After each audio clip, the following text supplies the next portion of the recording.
Hello, I'm Matthew Jarron, Museum Curator at the University of Dundee, and welcome to the latest in a series of short films in which I talk about some of the highlights of the University Museum collections. And today we're going to focus on the Zoology Museum, its connections with the Dundee whalers, and in particular the Arctic expeditions undertaken by Darcy's main assistant, Aleck Rodger. Now, of course, the Zoology Museum, as I'm sure many of you will know, was originally much larger than the one we had today. At the time, it was one of the largest natural history museums of its kind in the UK.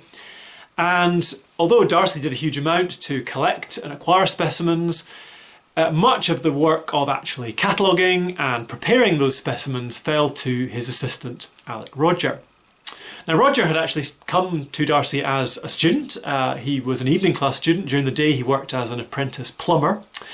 And Darcy recognised his abilities immediately, and by 1886 he had promoted him to be museum assistant.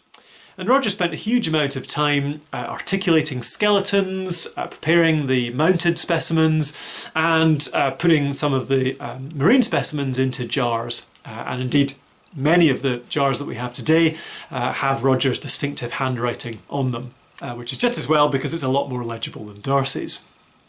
Now, a really important source of specimens for the museum was via the Dundee whalers. Dundee at that time was one of the major centres of the whaling industry. By the end of the 19th century, it had the largest whaling fleet in the UK, and Darcy was very quick to make friends with the whaling captains and encourage them to bring back specimens for him. And that included things large and small, so actual whales, so you can see this enormous whale head in the photo here.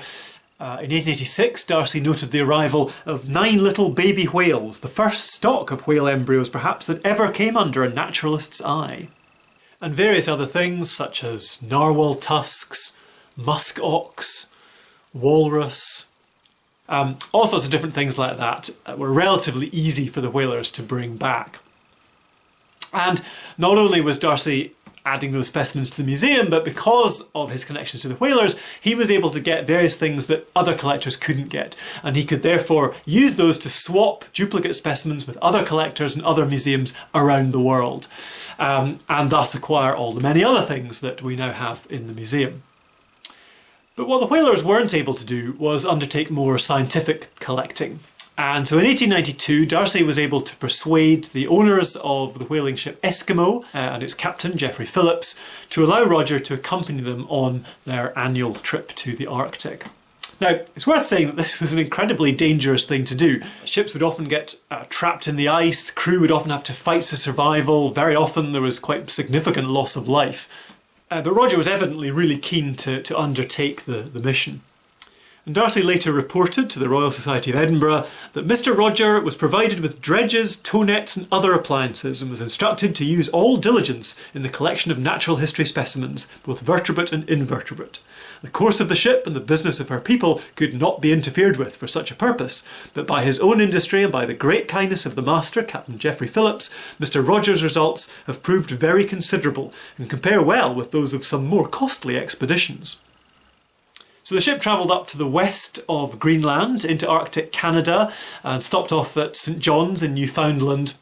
And Rodger wrote to Darcy from St John's saying, "We had a splendid passage across. We were running at about 8 knots on average all the way across and so could do nothing in the way of collecting.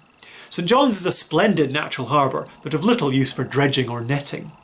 And there they undertook a number of sealing trips, so I think as the whale populations started to fall in the Arctic, whalers realised that they could also make money by killing horrendous numbers of seals. And it was actually reported that that season the Eskimo actually managed to kill 20,000 seals, of which a small number ended up in the museum, including this harp seal. And following that, the ship then went on longer voyages trying to find whales, in fact with little success that year, and Rodger was therefore able to use his tow net and actually capture all sorts of interesting marine creatures. And many of the specimens that Rodger collected have still survived in the museum today, including a number of crustacea, various starfish, some bryozoa. This is quite an unusual one. These are actually whale lice from the skin of a narwhal. So Rodger obviously had a whale of a time, if you'll pardon the pun, because 2 years later he set out on another expedition, this time on board Captain Robertson's ship, the Active. This time with the aid of a Royal Society grant of £40 to enable the purchase of more professional collecting equipment.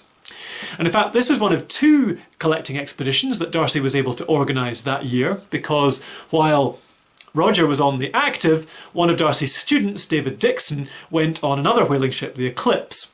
Now the 2 ships went in opposite directions, so while the Eclipse went up west of Greenland to Arctic Canada, as the Eskimo had done 2 years earlier, Rodger's ship, the Active, went up to the east of Greenland, up to Spitsbergen. And what's particularly interesting about these expeditions is that both Rodger and Dixon took with them cameras and were able to photograph the expeditions. Dixon recorded the whole process of whaling. So here are some of the crew of the Eclipse standing on the body of a whale that's been strapped to the side of the ship, waiting for it to be flensed of its blubber. Dixon also recorded various encounters with the local Inuit people that they had during the voyage. Rodger also recorded life on board ship, and particularly when at one point the Active got completely icebound, he was able to get off and actually take this fantastic shot of the ship trapped in the ice. And of course, any excuse for a football match, so here's the ship's football team. Apparently matches like this were quite often called off by advancing polar bears. And again, both Dixon and Rodger were able to bring back huge numbers of specimens, so these are some of the ones that Dixon brought back. And some of Rodger's here. Rodger reported 5 barrels of skeletons, as well as bird skins and various other things. So here are some of the Arctic birds, for example. Now, Rodger left Dundee in 1896 to take up a new job as curator of the Perthshire Natural History Museum, whose collections are now part of Perth Museum and Art Gallery. And one of his final tasks before leaving was to put together this enormous skeleton of a giraffe, which Darcy had acquired from the Sudan. But although Darcy wasn't able to send anyone else on collecting expeditions to the Arctic, both Rodger and Dixon had evidently trained the captains of these ships in how to collect specimens from dredging nets and so on. And so both captains Robertson and Phillips continued to send various interesting marine specimens to Darcy on their return from their annual voyages. But of course the main purpose of their expeditions, trying to capture whales, became harder and harder because overfishing led to dramatic decreases in the populations, and gradually the industry began to die out and the last whaling ship sailed from Dundee in 1914. By that time, Darcy's museum was already renowned as having possibly the finest collection of Arctic zoology in the world, and of course we're delighted still to have many of these specimens in the museum today. So that's all that I have time for today. Hope you found that interesting, and look out for another film coming soon. Bye for now.